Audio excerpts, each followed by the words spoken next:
Work your ass off.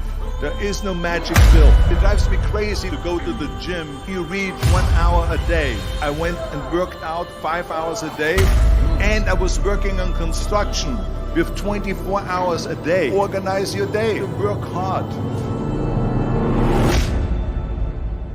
I'm here to talk about success.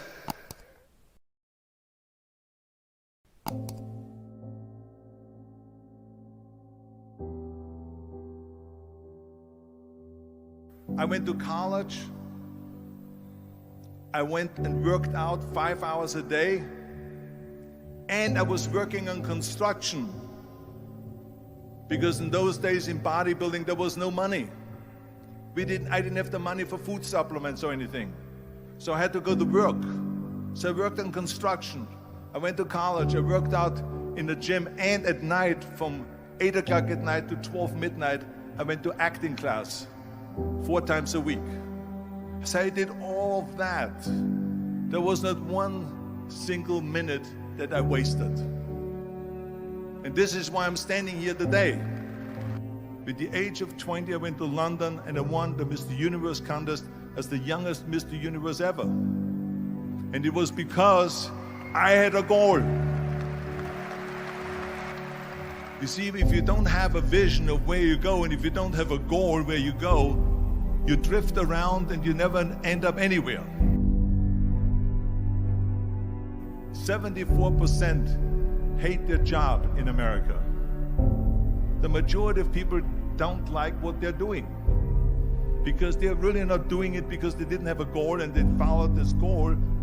They just aimlessly drift around, and then all of a sudden there's a job opening, so they get that job because you have to work. But then when you work, it's a chore. It's work. It's not fun. So if you think about, only a quarter of the people really enjoy what they're doing in life. So people always ask me, when they saw me in the gym in the pumping iron days, they say, why is it that you're working out so hard? 5 hours a day, 6 hours a day, and you have always a smile on your face. The others are working out just as hard as you do, and they look sour in the face. Why is that? And I told people all the time, I said, because to me, I'm shooting for a goal. In front of me is the Mr. Universe title. So every rep that I do gets me closer to accomplishing that goal, to make this goal, this vision, turn into reality. Every single set that I do, every repetition, every weight that I lift will get me a step closer to turn this goal into reality. So I couldn't wait to do another 500-pound squat. I couldn't wait to do another 500-pound bench press. I couldn't wait to do another 2,000 reps of sit-ups. I couldn't wait for the next exercise. So let me tell you something, visualizing your goal and going after it makes it fun. You got to have a purpose. No matter what you do in life, you got to have a purpose. And Muhammad Ali worked his butt off, and I saw it firsthand. And I remember that there was a sports writer that was there in the gym when he was working out, and he was doing sit-ups. And they asked him, how many sit-ups do you do? And he said, I don't start counting until it hurts. Now think about that. He doesn't start counting his sit-ups until he feels pain. That's when he starts counting. That is working hard. And so you can't get around the hard work. It doesn't matter who it is. Work your ass off. There is no magic pill. There is no magic out there. You cannot get around. You have to work and work and work. Make sure of this and make sure of that and all that stuff. So it's work. And it drives me crazy when people say that they don't have enough time to go to the gym for 45 minutes a day and work out, or to do something for 45 minutes to an hour a day to improve, if it is physically improve or if it is mentally to improve. Imagine you read 1 hour a day about history. How much you will learn after 365 hours in 1 year. Think about if you study about the history of musicians, of composers, how much you would know. Imagine if you would work on the business, on some business that you want to develop every day for an hour. Imagine how further along you will go and get.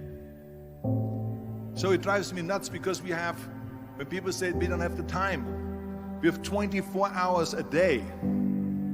We sleep 6 hours a day, so that gives you still 18 hours.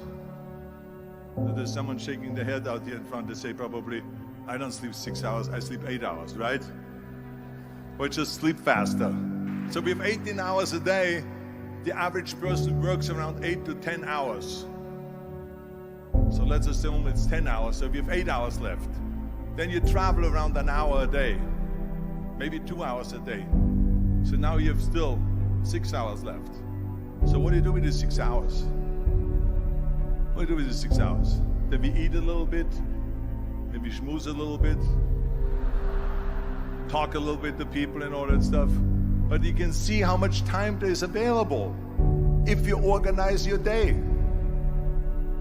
So you got to work hard. I hate plan B. And I tell you why. Because we have so many doubters, as I've said earlier, the no-sayers. We have so many of those people that say no and you can't do it, that's impossible. That is okay because we just turn off, as I said earlier, and we listen and we hear the no being a yes. You can't do it, you can do it, and all of that. So that is possible to do that amongst all the negative people around you. But when you start doubting yourself, that's very dangerous. Because now what you're basically saying is that if my plan doesn't work, I have a fallback plan, I have a plan B. And that means that you start thinking about plan B, and every thought that you put into plan B, you're taking away now that thought and that energy from plan A.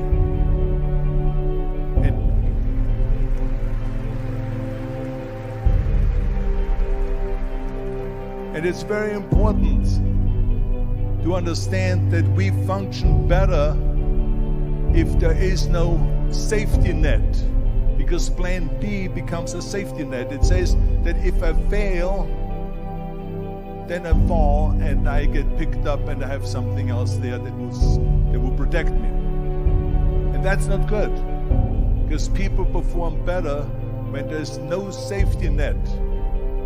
People perform better in sports and everything else if you don't have a plan B. I'm telling you, I've never ever had a plan B.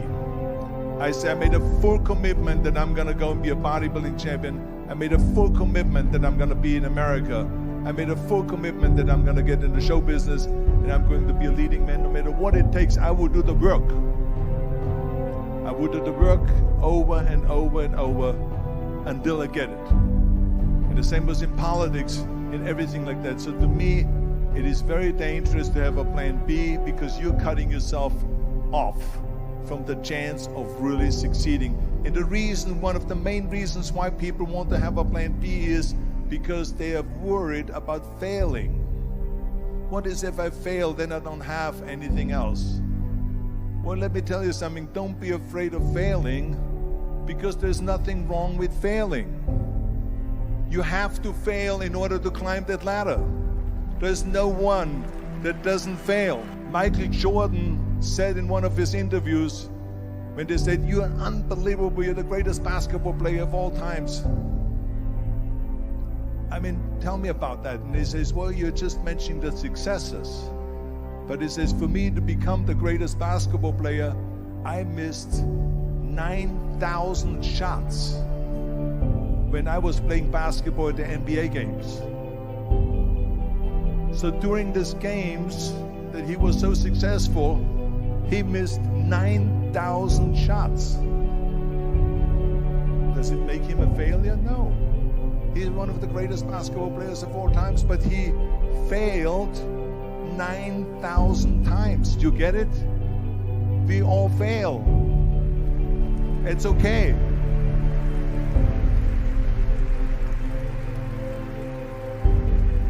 What is not okay is that when you fail, you stay down. Whoever stays down is a loser. And winners will fail and get up. Fail and get up. Fail and get up. You always get up. That is a winner. That is a winner. I failed in bodybuilding. I lost bodybuilding competitions. I lost powerlifting competitions. I lost weightlifting competitions. I had movies that went in the toilet and that were terrible and got the worst reviews. And in politics, I remember I had many of the initiatives on the ballot, and we lost. My approval rating in California went down to 28%. And then it went back up again, and they won again the governorship. Hey, we all lose. We all have losses. This is okay. And this is why I say don't be worried about losing, because when you're afraid of losing, then you get frozen. You get stiff. You're not relaxed. You got to be, in order to perform well in anything, if it's in boxing or if it is on your job or with your thinking, is only happening when you relax. So relax. It's okay to fail. Let's just go all out and give it everything that you got. That's what it is all about. So don't be afraid to fail.